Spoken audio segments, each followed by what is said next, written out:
So in this class, what I'm going to do is I'm going to look at backing up a course from VLE. Now why do we do that? Well, what we're doing is simply taking this backup from VLE and restoring it into a Moodle course. This is one of the main questions we get. How do we get our courses? How do we get materials from the VLE to Moodle? Well, this is the first step in all of that. So what I'm going to do, I'm going to simply back up the VLE support page within the VLE. Now, if you don't use the VLE and you only use Moodle, then this whole screencast really is irrelevant to you, unless you want to do the same thing within Moodle. It's exactly the same. Remember, what the VLE is a Moodle platform, exactly the same as Moodle, except they just both look different. They might have slightly different functionality because one's older than the other, but essentially it's both the same. So what you do is you get into your course, same way you normally do. You log in.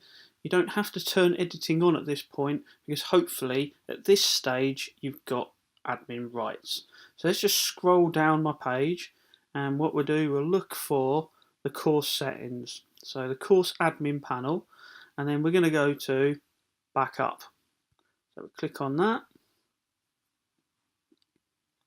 and then we get a few check boxes that we can tick, and basically this is looking at what things we want to include in our backup file, basically. Now I'm going to take off include enrolled users. Now if I leave it on, it's going to bring over all the users from VLE and put them into Moodle. Remember, the courses that are in Moodle are brought over from Pro Markbook. Now there will be a tutorial. There isn't one just yet, but there will be one on how your users are set up within Moodle. But for now, let's just take that tick off and it won't bring the users over. So, and we go next. And what we're doing here is we're simply going through the procedure of ticking and unticking what we want to include in our backup file. Now if it's something you just want everything in, leave it all ticked. If you just want particular bits, so you want particular topics, then take it all off and then just tick the bits that you need.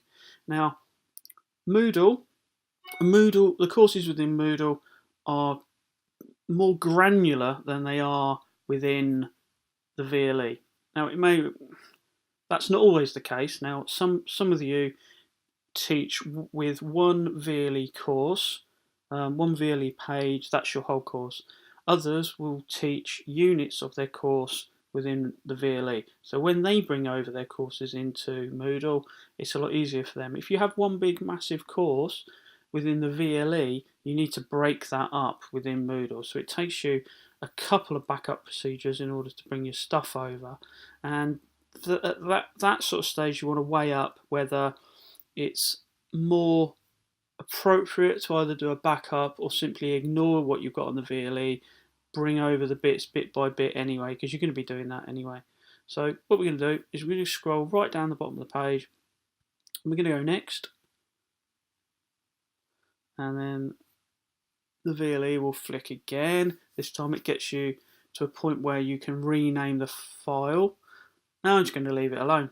To be honest, I don't care. I'm going to pick that up in a minute, and it's going to go, are you sure? And then you're going to go perform backup. Now, depending on how much resources you've got on the VLE, depends how long this is going to take. Hopefully, this won't take too long.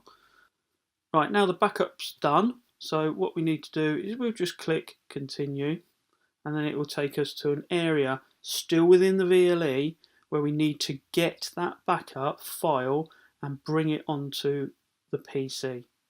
Now, if we just scroll down a little bit, what you'll notice, I've got quite a lot of backups within my backup area. Now, there's only one I'm really interested in, and that's the last one.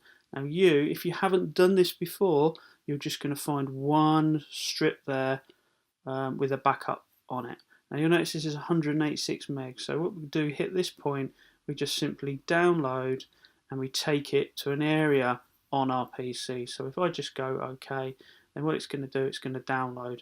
Now, when it does, we'll need to just move it maybe onto a desktop, onto a H drive, just for temporary storage purposes really. And then what we'll do in the next video, we'll look at restoring that into the Moodle platform. So that's simply half, if you like, of getting your resources from the VLE to Moodle.